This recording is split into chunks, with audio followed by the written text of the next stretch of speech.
It's getting harder to reach consumers these days, who are pelted from all sides by a cacophony of marketing messages.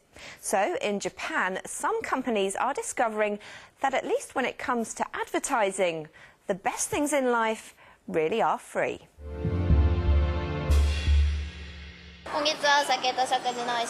True to its name, 8-year-old hot pepper is a sizzling commodity in a mostly lackluster media universe.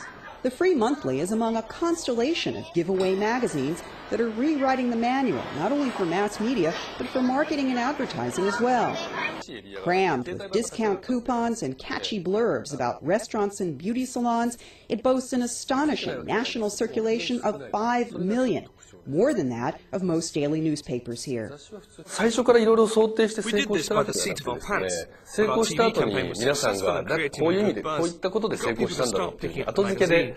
Since our readership is 20 and 30-year-old women, we decided to feature mostly restaurants. This age group eats out at least once a week, so they're constantly flipping through our magazine. Of course we have competition, but we do our rivals one better. Of course, magazines aren't the only merchandise being given away these days.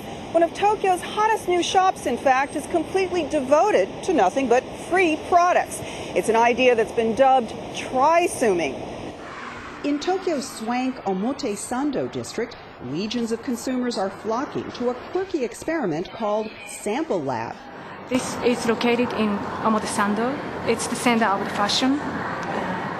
So it's good for the manufacturer to have a place like this to sample.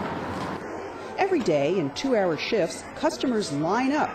40,000 people have paid membership fees of about $10 apiece to join Sample Lab and have reserved, sometimes weeks in advance, for the privilege.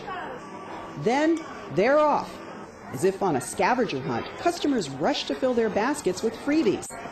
The Sample Lab displays shoppers in Japan at their most Darwinian. Normally reserved, Japanese women turn almost feral when it comes to grabbing packets of cosmetics, snacks, and lens cleaner. The entrepreneur who started the lab, Takahiro Kawano, was originally in the business of handing out flyers. The experience left him convinced garden variety handouts of all kinds were passé.